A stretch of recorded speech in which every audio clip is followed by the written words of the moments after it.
Les amis, un fabuleux message pour la journée. Une fois, il y avait un chassid qui est venu voir son Rav. Il dit: écoute Rav, je t'en prie, donne-moi absolument des conseils pour maîtriser ma colère. Souvent, je me sens dévalorisé, j'arrive pas à me contrôler et je me mets en colère, encore en colère, je souffre de ça. Le Rav lui dit: écoute, ce n'est rien du tout. Le chassid étonné, qui s'attendait à avoir des conseils du Rav, il sort de son bureau, il comprend pas. Juste avant Shabbat, le Rav il appelle le Gabbai, le responsable de la communauté, il dit: écoute, ce Shabbat on a ce célèbre chassid riche qui va être chez nous. Chaque année on lui donne la montée de la Haftara. Cette année, tu lui donneras pas la montée de la Haftara, mais tu lui donneras la Glila, l'habillage du Sefer Torah après la lecture de la Torah. Le Gabbai est étonné. En plus, il connaissait très bien que ce riche était très sensible, craignait qu'on touche son honneur. Il faut absolument que je trouve une solution pour appliquer ce que le Rav m'a dit.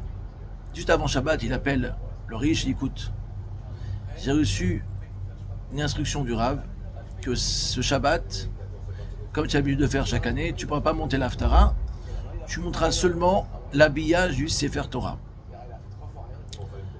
Shabbat arrive, toute la communauté, en voyant ce riche arriver dans la communauté, s'attendait à ce qu'il monte à la Haftara comme chaque année, qu'on lui fasse un beau Michéberar et qu'il donne un don conséquent à la synagogue. Et à la surprise de tout le monde, le riche ne monte pas la Haftara, il monte pour l'habillage du Sefer Torah. Tout se passe bien, le riche retourne à sa place. Après Shabbat, le Rav il appelle le riche. Il dit: ah, j'ai vu que tu as bien réussi à contrôler ta colère quand je t'ai pas donné la Haftara. Le riche dit: c'est normal, juste avant Shabbat on m'a préparé, comme quoi je devais recevoir seulement l'habillage du Sefer Torah.